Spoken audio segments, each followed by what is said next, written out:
Hello दोस्तों, welcome back to Pradeep Giri academy. So आज के सेशन में हम एक नई चीज देखेंगे, that is programming and problem solving. ये जो एक पर्टिकुलर हमारा सब्जेक्ट है आइसोलेटेड, इसके अंदर आपको क्या है, पाइथन से रिलेटेड बहुत सारी कोडिंग के प्रोसेस है, राइट। जब मैं पाइथन की बात करूँ तो पाइथन कंपैरेटिवली बहुत एक इजी लैंग्वेज है अंडरस्टैंड करने के लिए एंड कोडिंग करने के लिए। क्यों? क्योंकि इसमें हमें डिफाइन नहीं करना पड़ता हमारे डेटा टाइप्स को, हम वेरिएबल्स को डायरेक्टली उठा के लिख सकते हैं। इट इज जस्ट लाइक आप किसी इंग्लिश को कैसे लिखते हो उस प्रकार से हमारा पाइथन होता है। आपको अगर कोई भी स्टेटमेंट प्रिंट करना है तो हम क्या करते हैं, जस्ट प्रिंट लिखो, पैरेंथेसिस डालो, डबल कोट्स डालो, because we are using strings, और हम क्या कर सकते हैं, अंदर उसके अंदर हम उसकी जो भी पर्टिकुलर सेंटेंस होगी हम लिख सकते हैं। अगर मुझे वो प्रिंट को लेना है तो हम क्या करेंगे, उस हिसाब से वो प्रिंट हो जाएगा। और भी बहुत सारी हमारी चीजें हैं जो हम पाइथन के साथ यूज कर सकते हैं। कंपैरेटिवली बोलूं तो जावा, सी प्लस प्लस से हमारा पाइथन थोड़ा इजी होता है। इसके अंदर सिंटैक्स भी अगर आप चीजों की देखोगे तो अगर आपने एक बार अंडरस्टैंड किया तो आप इजीली कर पाओगे। अब यहाँ पे जो हमारा मॉड्यूल है वो है फंक्शंस एंड मॉड्यूल्स। फंक्शंस हम सबसे पहले देखेंगे, फिर हम वेरिएबल्स देखेंगे, फिर हम मॉड्यूल्स के ऊपर जाएंगे, एंड देन हमारे पास पैकेजेस एंड लाइब्रेरीज होती है हमारे पाइथन के अंदर जो हमें यूज करनी होती है। ये चैप्टर स्टार्ट करने से पहले क्वेश्चन, जब भी आपको कोडिंग के ऊपर क्वेश्चन आएंगे प्रोग्राम करने के लिए, तो मेक श्योर कि आप क्वेश्चन को कंप्लीटली रीड करोगे। उन्होंने आपको क्या कहा है, यूजिंग फंक्शंस कहा है, या फिर नॉर्मल कोड बोला है, या फिर आपको मॉड्यूल्स यूज करने हैं, आपको डिफरेंट लाइब्रेरीज यूज करनी है, उसके हिसाब से बेस्ड आपको क्या करना है, प्रोग्रामिंग करना पड़ेगा। तो सबसे पहले हम स्टार्ट करेंगे फंक्शंस के साथ। जब हम फंक्शंस बोल रहे हैं तो हमें यहाँ पे एक ही चीज को ध्यान देनी है, something that is repeating itself. वो क्या कर रहा है, रिपीट करेगा उसको। जब भी हम उसको बुलाने की कोशिश करेंगे तो वो क्या करेगा, रिपीट करेगा। अगर मैंने उसको अभी बुलाया तो वो अभी रिपीट करने लगेगा प्रोसेस को। तो इसके बाद block of instruction to perform some specific task. ये होते क्या है, एक्चुअली डेफिनेशन क्या होता है हमारे फंक्शन का, तो ये है हमारा ब्लॉक ऑफ इंस्ट्रक्शंस।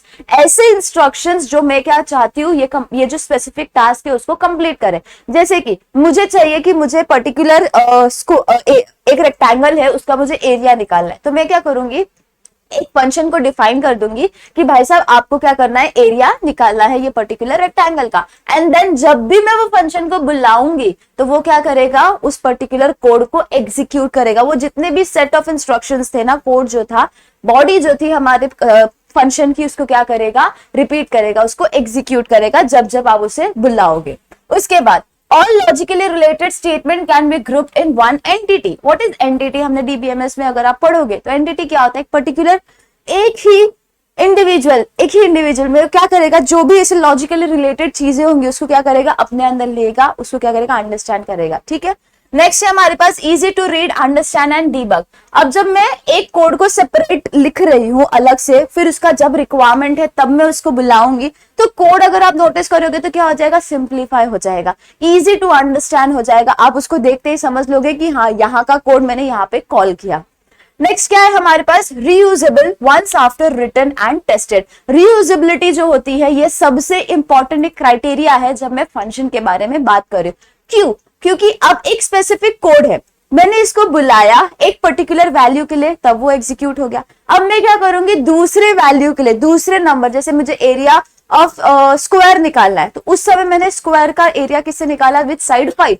अब मैं साइड 7 ले लेती हूँ, तो मैंने क्या कर दिया, वही पर्टिकुलर कोड को डिफरेंट वैल्यू के साथ क्या किया, यूज किया। तो ये होता है हमारा एक रीयूजेबिलिटी का क्राइटेरिया जो बहुत यहाँ पे इंपॉर्टेंट होता है। अब सिंटैक्स देख लेते हैं फंक्शन का। तो हमारे पास फंक्शन को डिफाइन करने के लिए, फंक्शन को बुलाने के लिए हमें बताना है, फंक्शन दिख रहे हो ना, तो हमें यूज करना है डेफ, DEF, स्मॉल लेटर में DEF, डेफ आपको लिखना है और आपका फंक्शन क्या हो जाएगा, डिफाइन हो जाएगा, डिक्लेयर हो जाएगा। अब फंक्शन को डिफाइन करने के बाद आपको एक नाम लगेगा, तो हम क्या करेंगे, डेफ फंक्शन नेम। ये बस एक सिंटैक्स है, फॉर्मेट हम देखेंगे, फॉर्मेट है, डेफ लिखोगे, फंक्शन का नाम, आपको जो भी उसको नाम देना है आप क्या करो, सिंपली उसका नाम उसको दे दो। देन पैरेंथेसिस डालो और वहां पे आपके पैरामीटर्स आएंगे, आपको जो भी पैरामीटर्स देने, व्हाट आर पैरामीटर्स, आर्ग्यूमेंट्स। आपको इसके अंदर कौन से वेरिएबल्स देने हैं, कौन से वैल्यूज देने हैं, कौन से क्राइटेरियाज देनी है, आप जो इसके स्टेटमेंट्स में यूज करने वाले हो बॉडी में, आप क्या कर सकते हो, यहाँ पे लिख सकते हो। एक बहुत इंपॉर्टेंट चीज है ये सेमीकोलन, यहाँ पे देख रहे हो सेमीकोलन। जब मैं पाइथन की बात कर रही हूँ तो यहाँ पे जब हम इफ एल्स यूज करते हैं या फिर हम जब डिफाइन करते हैं कोई चीज को, तो मेक श्योर कि हमें क्या करना है, यहाँ पे कोलन डालना पड़ता है। एक जो कोलन, अगर आप कोलन नहीं डालोगे तो यहाँ पे वो एरर दिखा देगा कि आपने कोई सिंटैक्स एरर किया। तो कैसे लिखोगे, def function name parenthesis empty भी हो सकती है, या फिर यहाँ पे आपको जो पैरामीटर्स डालने हैं आप वो भी डाल सकते हो, कोलन, एंड देन हम आते हैं स्टेटमेंट्स। अब आप नोटिस करोगे ये जो डेफ था मेरा, यहाँ पे मैंने कुछ यहाँ पे स्पेस छोड़ी है, देख रहे हो ये स्पेस क्यों छोड़ी है मैंने, ये स्पेस को हम कहते हैं इंडेंटेशन। हम यहाँ पे स्पेसिफिकली 4 स्पेस इंडेंटेशन को यूज करते हैं, या फिर बोलूं तो फिर टैब, हमारा जो एक टैब होता है हम उसको दबा देते हैं।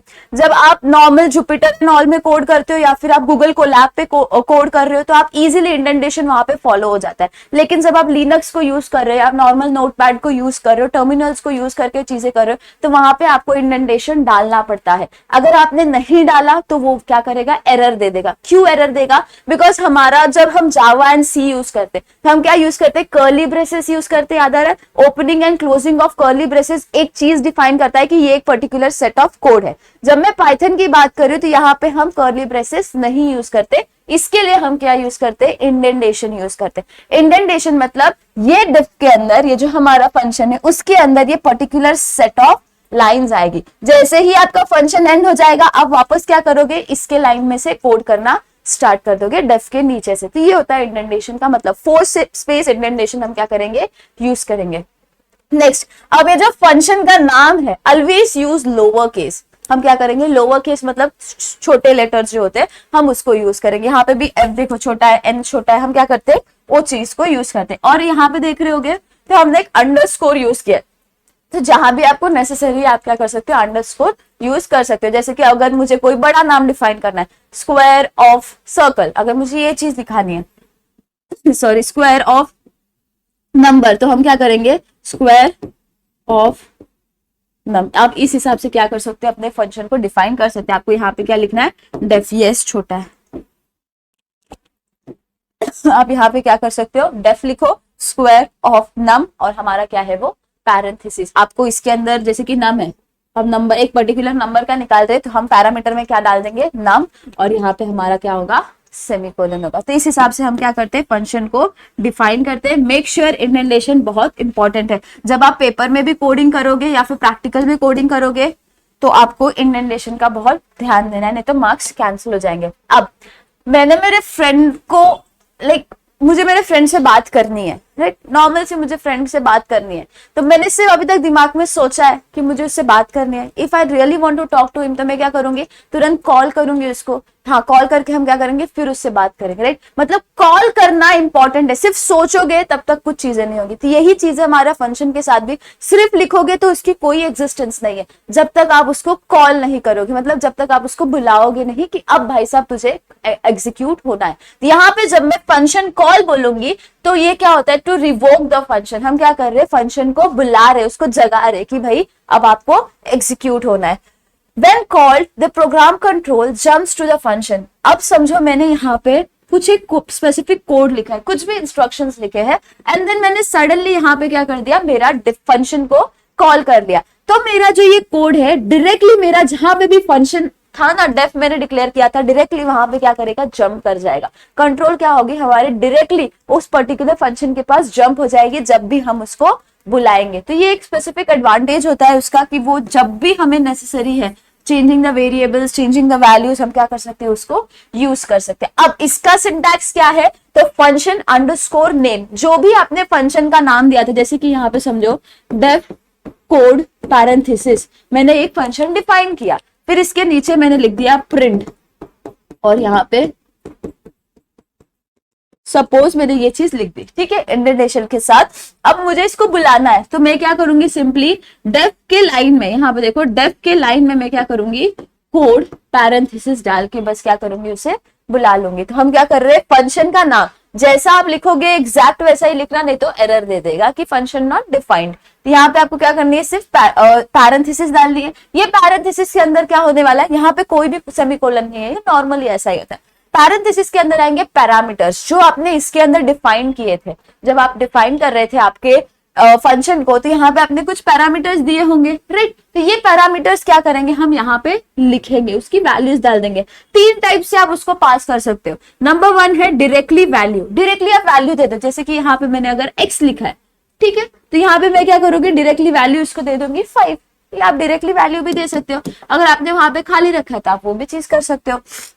नेक्स्ट वेरिएबल, आप वेरिएबल दे सकते हो, जैसे कि यहाँ पे x था तो हम क्या कर सकते हैं, वहां पे भी x लिख सकते हैं, तो हम वेरिएबल के थ्रू भी उसे पास कर सकते हैं। दूसरा है एक्सप्रेशन। अब एक्सप्रेशन क्या होता है, अलजेब्रिक एक्सप्रेशन हम कैसे लिखते हैं, a प्लस बी या ए स्क्वायर प्लस बी स्क्वायर, जो भी आपको लिखना है, राइट। तो ये एक्सप्रेशंस हो गए। तो जैसे कि यहाँ पे अगर मैंने x लिखा था तो मैं क्या कर सकती हूँ, x प्लस 2 मेरा एक एक्सप्रेशन हो जाएगा, या x स्क्वायर प्लस 2 मेरा एक एक्सप्रेशन हो जाएगा। तो कोई भी एक्सप्रेशन के फॉर्म में भी आप क्या कर सकते हो, उसे डिक्लेयर कर सकते हो। तो बेसिकली हम जो यूज करते हैं वो वेरिएबल्स एंड ये वाला है हमारा डायरेक्टली वैल्यूज हम सब्स्टिट्यूट करते हैं, बिकॉज वो कंपैरेटिवली इजी होता है, ठीक है। तो ये हो गया हमारा फंक्शन कॉल।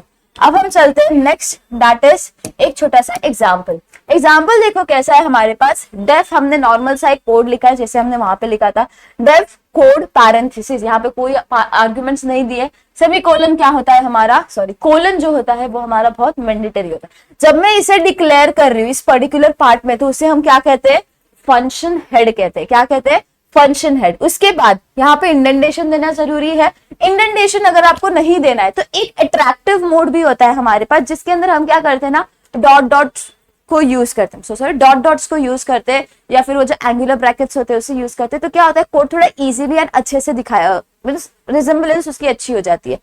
नेक्स्ट है हमारे पास प्रिंट हम कर रहे हैं कोई भी नॉर्मल चीज, जो भी आपको लिखना है इसके अंदर, अगर आपको स्क्वायर निकालना है नंबर का, जो भी आपको लिखना है आर्गुमेंट पास करो और यहाँ पे उसको यूज करो। ये क्या हो जाती है हमारी सेट ऑफ इंस्ट्रक्शंस, जिसको हम क्या कहेंगे, फंक्शन बॉडी। जैसे लेटर लिखते हो तो लेटर की बॉडी होती है, लेटर का हेडिंग होती है, वैसे ही हमारा क्या हो जाएगा, फंक्शन बॉडी। बिना कॉल किए चीजें नहीं होंगी, तो हमें क्या करना है, इसे कॉल करना पड़ेगा और हमारा फंक्शन क्या हो जाएगा, एग्जीक्यूट होने लगेगा। तो ये हो गए हमारे कुछ थोड़े बहुत कॉन्सेप्ट्स। क्या क्या है, सबसे पहले डिफाइन कैसे करोगे, डेफ यूज करके, फंक्शन नेम, पैरेंथेसिस के अंदर हमारे आर्ग्यूमेंट्स होंगे। नेक्स्ट जो भी सेट ऑफ इंस्ट्रक्शन है, कॉल करना बहुत इंपॉर्टेंट है। अब हमने इतनी चीजें देख ली, अब हमारे पास कुछ एडिशनल फीचर्स है। जब हम डिफाइन करते हैं फंक्शन को, तो वो जो पैरामीटर्स जो मैं कह रही हूँ पैरेंथेसिस के अंदर, उसके अंदर हमारे पास कुछ वेराइटीज है। कौन सी, तो सबसे पहला है required argument, default argument, keyword argument and variable length argument. अब वो जो आर्ग्यूमेंट मतलब ही पैरामीटर्स जो है उसके अंदर, हमारे पैरेंथेसिस के अंदर जो चीज हम लिख रहे हैं, दैट इज ओनली आर्ग्यूमेंट्स या पैरामीटर। अब ये जो आर्ग्यूमेंट्स है उसके वेराइटीज है हमारे पास। एक है रिक्वायर्ड। रिक्वायर्ड से जब हम बोल रहे हैं, that is something that is compulsory, हमेशा होना ही चाहिए, अगर नहीं है तो वो क्या करेगा, एरर दे देगा। तो यहाँ पे क्या है, मैंडेटरी आर्ग्यूमेंट। अब अगर मैंने उसको एक पर्टिकुलर ऑर्डर में लिखा है एक्स वाई जेड, ठीक है, तो मुझे उस ही ऑर्डर में क्या करना पड़ेगा, उसे पास भी करना पड़ेगा। जैसे कि समझ लो मैंने एक फंक्शन डिफाइन किया, कोड यहाँ पे मैंने लिखा स्ट्रिंग मैंने एक दे रही हूँ और एक नंबर पास कर रही हूँ, ठीक है। अब मैंने क्या कर दिया, प्रिंट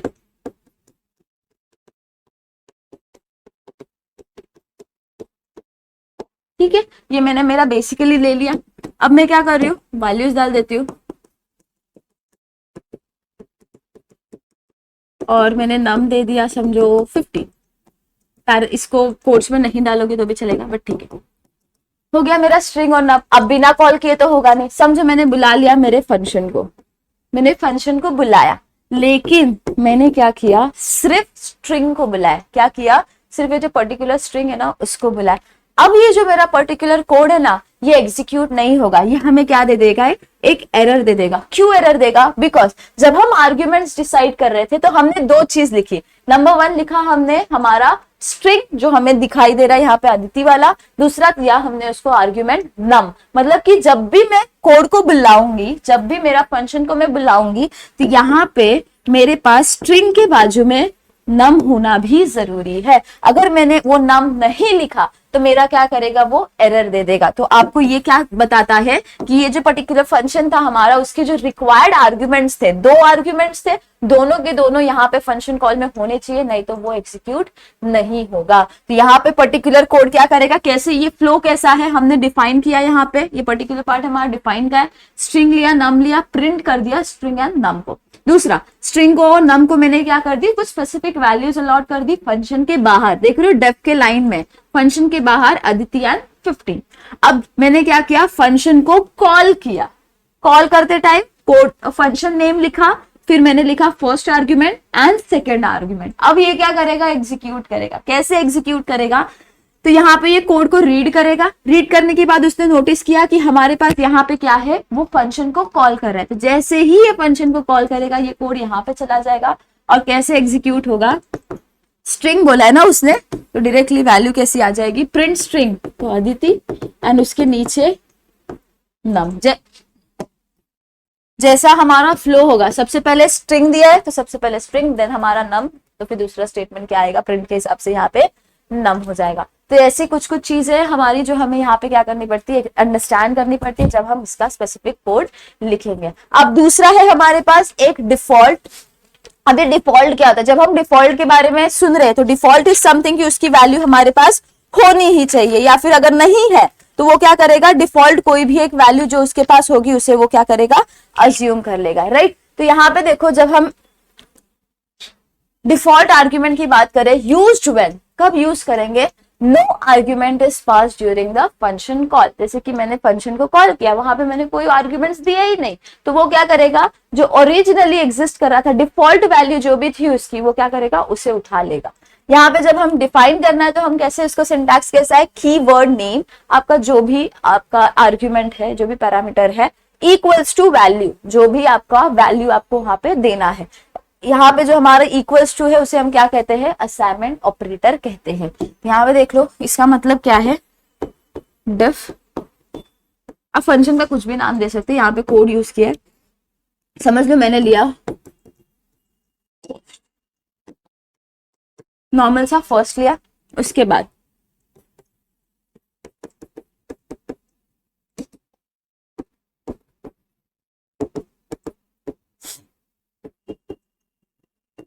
अब मैंने एक फंक्शन डिफाइन कर दिया जहां पे मैंने फर्स्ट लिखा है, 3 आर्ग्यूमेंट्स है, फर्स्ट, लास्ट एंड क्लास। यहाँ पे फर्स्ट मतलब फर्स्ट नेम मेरा क्या है, लास्ट मैंने पहले ही क्या डिक्लेयर कर दिया, अगर डिफॉल्ट वैल्यू, जब भी लास्ट में कोई भी वैल्यू नहीं दी गई है, मतलब मुझे डिफॉल्ट वैल्यू क्या लेनी है कि भाई साहब उसका सरनेम क्या होने वाला है, सिंह ही होने वाला है। नेक्स्ट क्लास क्या है, आपको जो भी आपकी पर्टिकुलर क्लास होने वाली है वो। तो यहाँ पे देखोगे तो ये हो गया मेरा कीवर्ड, ओके, एंड ये हो गया मेरा वैल्यू। तो जब भी मैं फंक्शन को कॉल करूंगी, जब भी फंक्शन को मैंने कॉल किया, जैसे कि कोड, इसके बीच में जो भी आपके स्टेटमेंट्स आएंगे, फर्स्ट की वैल्यू यहाँ पे आ जाएगी, कॉमा, लास्ट, कॉमा, क्लास। अब समझो मैंने फर्स्ट दिया अदिति, क्लास दिया हमारा इंजीनियरिंग का, फिर हमारा लास्ट मैंने यहाँ पे कोई वैल्यू नहीं दी है, लेकिन डिफॉल्ट वैल्यू मैंने क्या असाइन किया, डिफिनेशन डिफाइन करते टाइम सिंह, तो वो क्या करेगा, ऑटोमेटिकली सिंह को अपना डिफॉल्ट वैल्यू कंसिडर करके एग्जीक्यूट होना स्टार्ट कर देगा। नेक्स्ट है हमारे पास कीवर्ड। अब ये कीवर्ड आर्ग्यूमेंट भी सेम है, argument is pass during the function call. जब मैंने फंक्शन को बुलाया उस समय मैं क्या करूंगी, उसकी वैल्यू दूंगी। कैसे दूंगी, again keyword is equals to value के हिसाब से, मतलब कि जब मैं देखो यहाँ पे जो हमारा फंक्शन कॉल जो है, ये वाला फंक्शन कॉल कर रहे हैं ना यहाँ पे, तो यहाँ पे हम क्या करेंगे, एक पर्टिकुलर वैल्यू उसको असाइन कर देंगे। जैसे कि फर्स्ट को मैंने दे दिया इक्वल्स टू अदिति, तो ये क्या हो जाएगा, मेरा कीवर्ड वाला आर्ग्यूमेंट हो गया। Argument is passed during function call. हम क्या करें, जब फंक्शन कॉल बुला रहे हैं तब हम क्या करें, उसको स्पेसिफिक वैल्यू अलॉट करें। नेक्स्ट है वेरिएबल लेंथ आर्ग्यूमेंट। ये बहुत ही एक इंपॉर्टेंट सा एक क्राइटेरिया है आर्ग्यूमेंट्स का, जब हम यूज करते हैं स्पेसिफिकली जब हम ढेर सारे अल्गोरिदम्स को अंडरस्टैंड करते हैं, जब आप बाइनरी सर्च कर रहे हो या फिर कोई भी सॉर्ट ऑफ सर्च कर रहे हो, अगर आगे जाके, या आपको सॉर्टिंग टेक्निक्स, कोई भी सॉर्टिंग टेक्निक्स आप परफॉर्म कर रहे हो, तो वहां पे आपको क्या करना पड़ता है, you don't know a length, actually वो स्ट्रिंग का लेंथ कितना है, समझ लो, you don't know that thing. तो हम क्या करेंगे, ऐसे पर्टिकुलर केसेस में वेरिएबल लेंथ, वेरिएबल लेंथ मतलब कि लेंथ, ऐसी चीज जिसका लेंथ क्या हो रहा है हमें पता नहीं है, वेरिएबल है, 4 भी हो सकता है, 10 भी हो सकता है, 12 भी हो सकता है, राइट। यहाँ पे variable length argument is used when we do not know the number of arguments required. कब हम यूज करेंगे, जब हमें पता ही नहीं है कि कितने आर्ग्यूमेंट्स है हमारे पास। नेक्स्ट सिंटैक्स क्या होगा हमारे पास, एस्ट्रिक, हमेशा याद रखना, एस्ट्रिक एंड ARGS, अर्ग्स जो हम इसे कहते हैं। जब भी आपको डिफाइन करना है तो आपको सिंपली क्या करना पड़ेगा, यहाँ पे डिफाइन कोड एस्ट्रिक अर्ग्स, आपको बस इतनी एक चीज करनी है, सेमीकोलन डाल देना। फिर उसके बाद आप क्या करोगे, प्रिंट कर दो अर्ग को। अब आपको नहीं पता है स्पेसिफिकली कितना इसका लेंथ है, तो हम क्या करेंगे,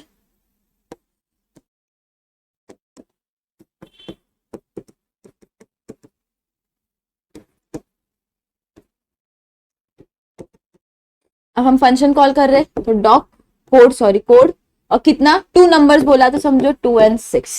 ठीक है, अब नेक्स्ट मैं नेक्स्ट क्या प्रिंट करना चाहती हूँ, print 3 numbers.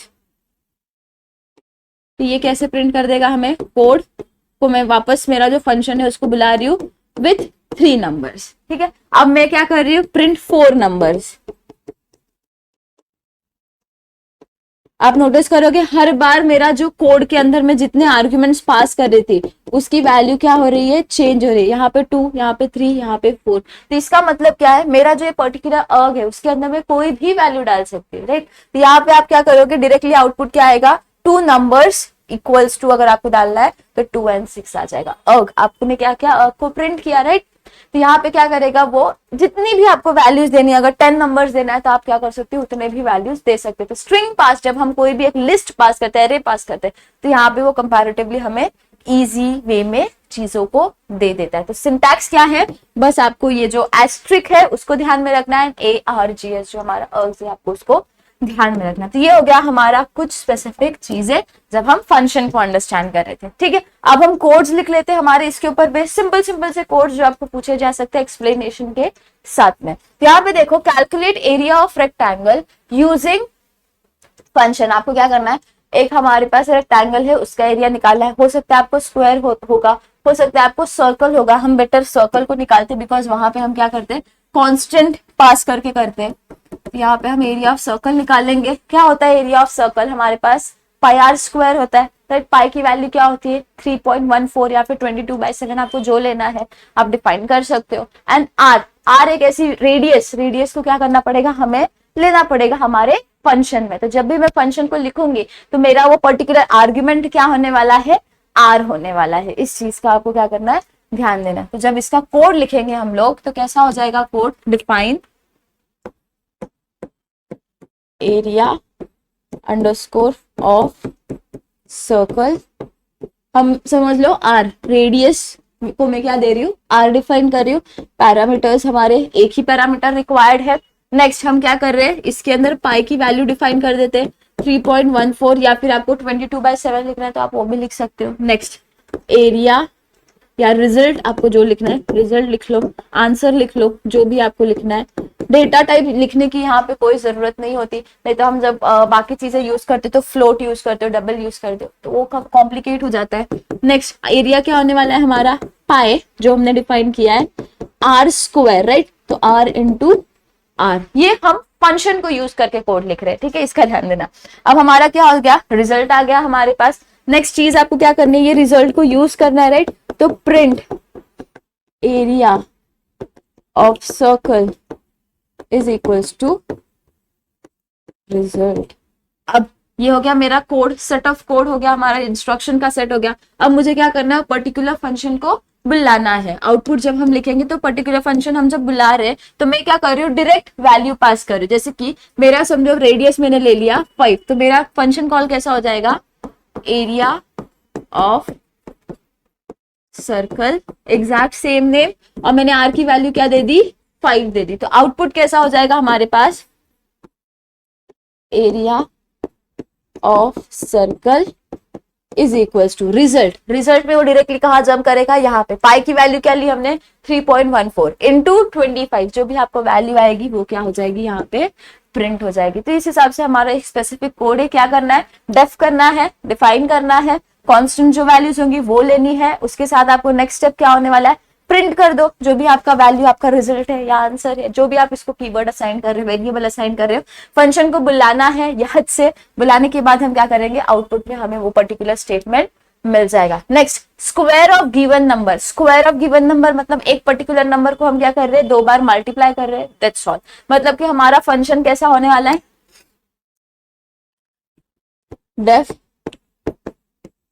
Square of number. तो हम क्या कर रहे हैं, नम ले लो, एन ले लो, आपको जो लेना है आप ले सकते हो। नेक्स्ट हम क्या कर रहे हैं, सिंपली हमारी एक पर्टिकुलर वैल्यू हम क्या करेंगे, जब भी फंक्शन को बुला रहे तो स्क्वायर, ठीक है। और मैंने यहाँ पे समझो 5 लिख दिया, नॉर्मल बेसिक डायरेक्ट वैल्यू पास करके।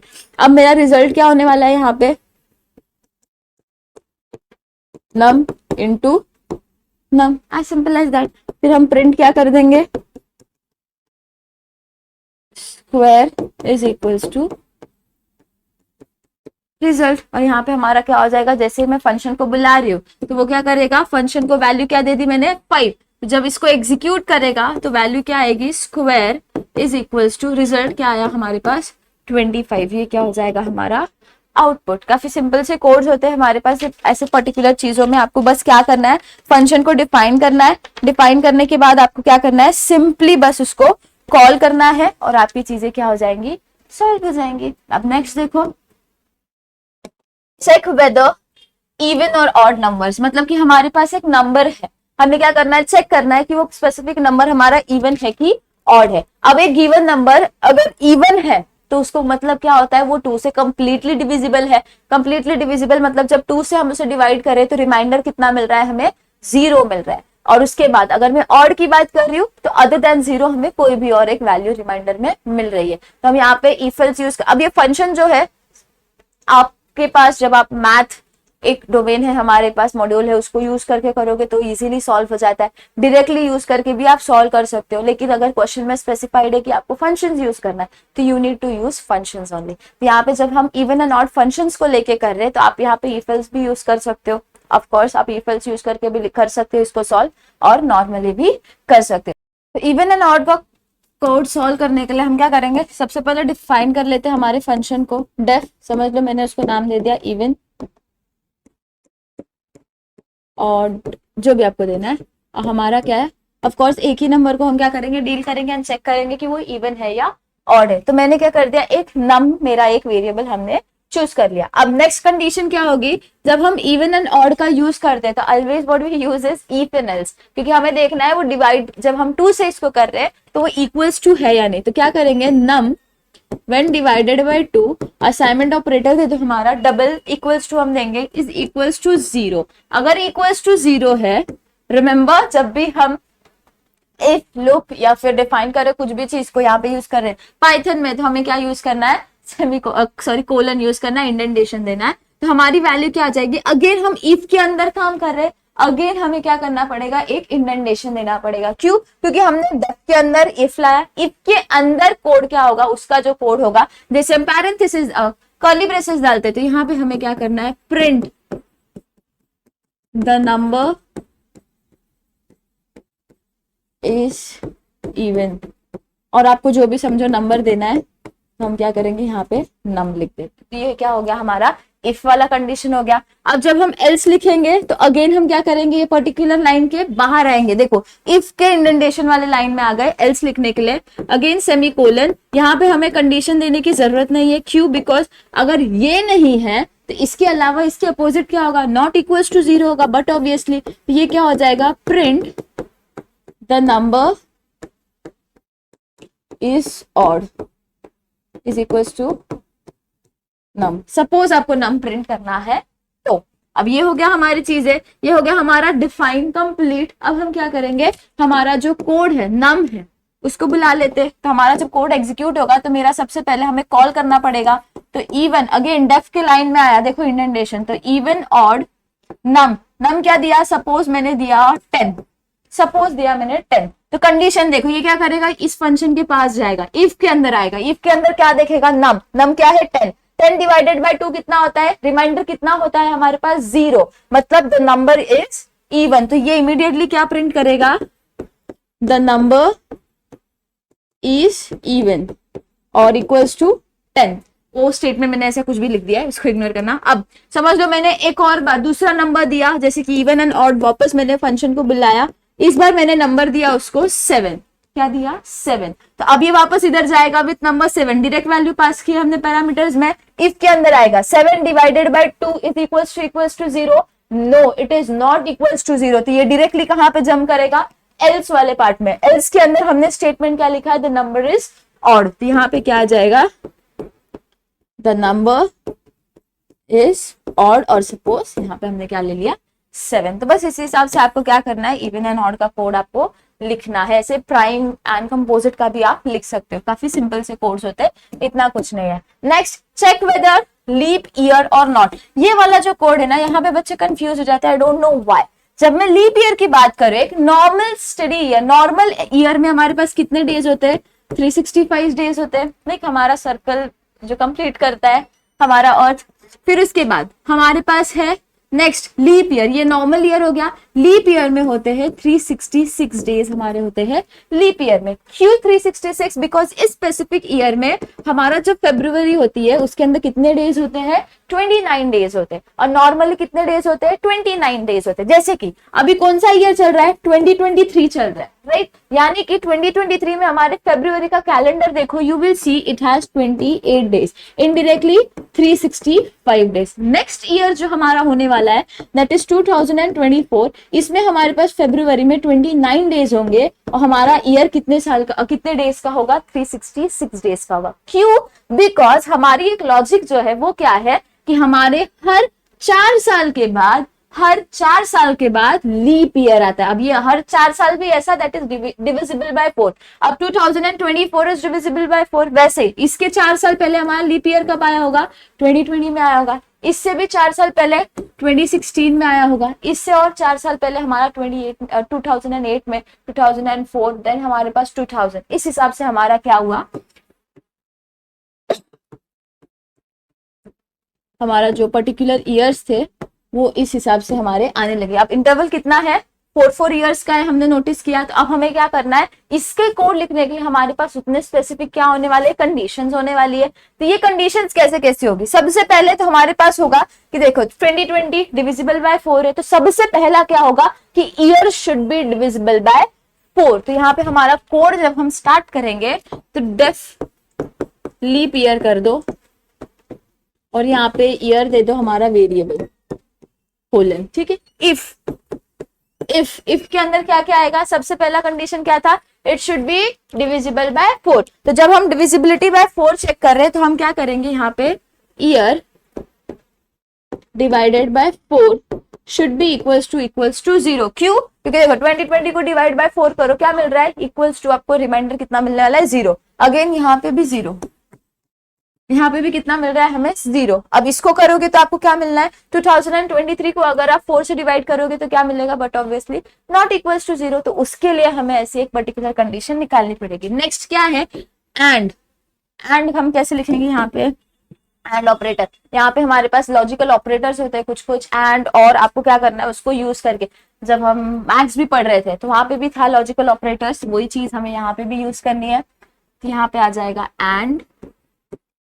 नेक्स्ट कंडीशन हमारे पास होने वाली है फॉर, अभी कुछ और साल थे जैसे कि 2023, ये डिविजिबल था कि हमारा 4 से? नहीं था। तो इसके लिए हमारे पास कंडीशन होनी चाहिए। अब 2000 एंड जैसे कि 1996 ले लो, अब इसको डिवाइड बाय 4 करोगे तो ऑफ कोर्स डिविजिबल बाय 4 है। अब यहाँ पे एंड कंडीशन में क्या आता है?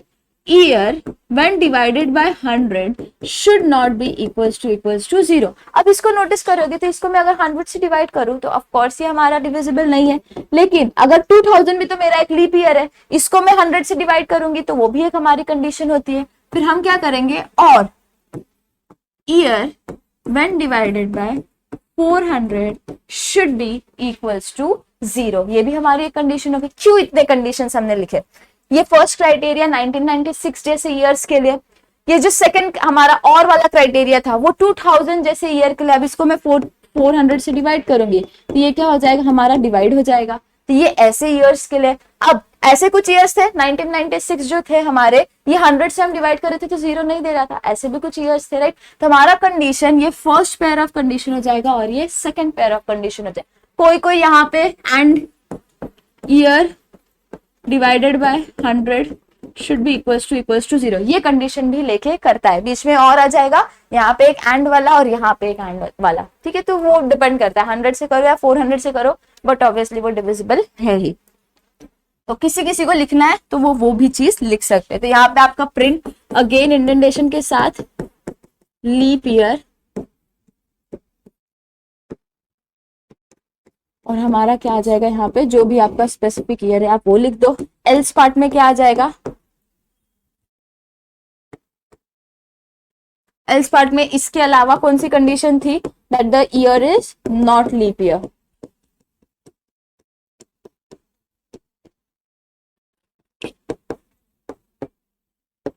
ये हो गया मेरा कोड। अब मैं क्या करूंगी, फंक्शन को बुलाऊंगी, लीप ईयर नम मैं दे रही हूँ, समझो 2000। मैंने क्या किया, नम क्या दिया 2000। अब कंडीशन देखेगा 2000 डिवाइडेड बाय 4, हम डिवाइड जब इसको 4 से कर रहे हैं तो हमें वैल्यू कितनी मिलने वाली है, 0 मिलने वाली है। नेक्स्ट जब मैं 2000 को डिवाइडेड बाय 400 कर रही हूँ, again we are getting a value 0।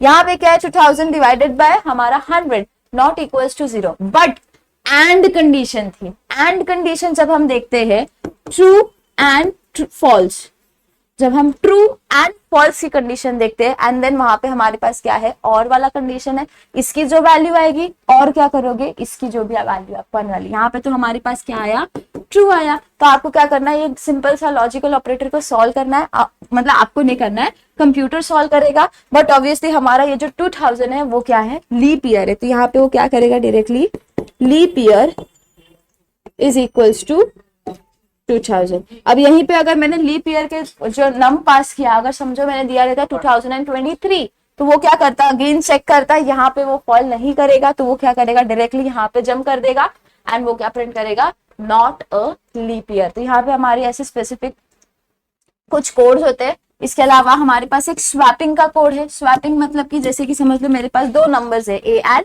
B, अब मुझे इसको क्या करना है, स्वैप कर रहा है। तो स्वैप करने के लिए हमें कोई एक टेम्पररी वैल्यू लेनी पड़ेगी। जब हम सॉर्टिंग भी यूज करते हैं तो आपने नोटिस किया होगा, हमें एक स्पेसिफिक टर्म लेना पड़ता है, एडिशनल टर्म, जिसको हम क्या करेंगे, टेम्पररीली एक वैल्यू क्या करेंगे, असाइन कर देंगे। तो यहाँ पे आ जाते हैं हम कोड के ऊपर, कोड डेफ स्वैप, हम ले रहे हैं दो वेरिएबल ए एंड बी। हमने क्या कर दिया, दो वेरिएबल्स। अब आपको स्वैप करना है तो आपको क्या करना है, दो वेरिएबल्स को कंसीडर करना पड़ेगा एंड देन हम क्या कर रहे हैं, हमारा फंक्शन डिफाइन हो गया। नेक्स्ट हम क्या करते हैं, प्रिंट करते हैं एक सिस्टमैटिक वे में बिफोर स्वैपिंग। समझ में आना चाहिए ना, स्वैप करने के बाद और स्वैप के पहले हमारा वैल्यूज क्या क्या था। और फिर हम यहाँ पे क्या कर रहे हैं, प्रिंट ए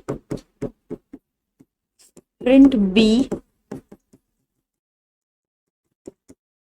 ये नॉर्मल सी हमारे स्टेटमेंट्स हो गए। अब यहाँ पे कंडीशन मैंने क्या कही है, टेम्प हमें लेना पड़ेगा। व्हाट इज टेम्प, टेम्प एक टेम्पररी हमारा वेरिएबल है। जैसे कि अगर ए है, ए की वैल्यू अगर मुझे बी को असाइन करनी है तो मैं डायरेक्टली कर सकती हूँ क्या, नहीं कर सकती। तो हमें क्या करना पड़ेगा, यहाँ पे ए की वैल्यू एक टेम्पररी, कोई भी एक टेम्पररी, टेम्प ले लो, सी ले लो, आपको जो वैल्यू लेनी है आप ले सकते हो, टेम्पररी में स्टोर करेंगे। फिर उसके बाद हम इन दोनों को इक्वल्स दिखा लेंगे एंड देन हम क्या करेंगे, ये जो टेम्प की वैल्यू थी वो बी को सब्स्टिट्यूट कर देंगे। तो हम इस हिसाब से वैल्यूज को क्या करेंगे, देखेंगे। जैसे कि अगर समझो ए इक्वल्स टू मैंने 10 ले लिया, बी इक्वल्स टू मैंने 20 ले लिया, तो मैं क्या करूंगी, टेम्पररीली टेम्प को कोड में लिखते हैं, temporarily temp is equals to a की वैल्यू किस में जाएगी, इसको कैसे रीड करते हैं, ए की वैल्यू हमने टेम्प को असाइन की है। रिमेंबर दिस थिंग, अगर मैं x इज इक्वल्स टू 2 लिख रही हूँ, इसका मतलब हमारी जो x है उसकी वैल्यू 2 है, 2 की वैल्यू x नहीं है, x की वैल्यू क्या होती है, 2 होती है। तो यहाँ पे हमारे पास क्या हो जाएगा, temp is equals to a. Next हम अब क्या कर सकते हैं, a is equals to b कर दो एंड b की वैल्यू क्या हो जाएगी, हमारी टेम्प हो जाएगी। तो इस हिसाब से आपको क्या करना है, यहाँ पे स्वैपिंग परफॉर्म करनी पड़ेगी एंड नेक्स्ट स्टेटमेंट क्या होगा, हमारा b को हम टेम्प दे देंगे। ए की वैल्यू टेम्प को आई थी, अब हम क्या कर सकते हैं, डायरेक्टली इसको इसके इक्वल दिखा दिया एंड बी को हमने क्या कर दी, ये जो टेम्प जो ए था ना इसके अंदर स्टोर किया था, जो भी इसकी वैल्यू होगी वो हमने क्या कर दी, बी को असाइन कर दी इस हिसाब से। तो अब हम क्या करेंगे, print after swap, print a is equals to print b is equals to। अब हम क्या करेंगे, हमारे फंक्शन को बुलाएंगे। फंक्शन क्या है हमारा, swap, swap a and b। अब यहाँ पे देखो मेरे पास वेरिएबल्स थे a और b, अब मैं क्या करूंगी, डायरेक्टली वैल्यू पास कर दूंगी। समझ लो a की वैल्यू मैंने दी 10, b की वैल्यू कितनी दी 20। प्लीज डू नॉट स्विच 20 10, इसको ऐसे मत अज्यूम करना। दिस इज a की वैल्यू 10 एंड 20 की वैल्यू b, ठीक है। अब हम क्या करेंगे, चेक करेंगे। अब कोड कैसे एग्जीक्यूट होगा हमारा, यहाँ पे सबसे पहला स्टेटमेंट क्या है कोड का, बिफोर स्वैप, पिंग या स्वैप जो आपको लिखना था। ए कितना है हमारा, बिफोर स्वैपिंग ए कितना था 10, बी कितना था 20। अब यहाँ पे क्या करेगा वो, टेम्पररीली हमारी जो टेम्प है उसकी वैल्यू कितनी हो जाएगी 10 हो जाएगी। अब ये a क्या था हमारा, b की वैल्यू चली जाएगी 10, और ये जो मेरा टेम्प था उसकी वैल्यू यहाँ पे सब्स्टिट्यूट हो जाएगी, और ये जो टेम्पररीली क्या वैल्यू थी उसकी 10, तो यहाँ पे क्या हो जाएगा 10 हो जाएगा। तो a क्या हो गया हमारा 20 और b क्या हो जाएगा 10। इस हिसाब से कोड एक्चुअली हमारा क्या होता है, एग्जीक्यूट होता है। एंड आफ्टर स्वैप हमारे पास एक प्रिंट स्टेटमेंट है, a कितना हो जाएगा 20 एंड b कितना हो जाएगा 10। क्यों ऐसा, बिकॉज हमने यहाँ पे एक सर्कल्स जो एक साइकिल थी उसको घुमाई टेम्प के वैल्यू के साथ। ठीक है, होप सो आपको समझ में आई होगी ये सारी चीजें, बिकॉज इजी था, इतना कुछ कोडिंग पार्ट नहीं था इसके अंदर। अगर आपको कोई फिबोनाची सर्च या फिर आपको फैक्टोरियल, आपको ये सारे कोड्स भी अगर आपको लिखने हैं तो फंक्शन यूज करके आप क्या कर सकते हो, इजीली लिख सकते हो। नेक्स्ट सेशन जो होगा हम उसके अंदर क्या देखेंगे, वेरिएबल्स देखेंगे, बिकॉज वेरिएबल्स भी हमारे बहुत इंपॉर्टेंट है। स्कोप क्या होता है, ग्लोबल क्या होता है, लोकल क्या होता है। ठीक है, तो see you soon in the next session, till then take care of yourself.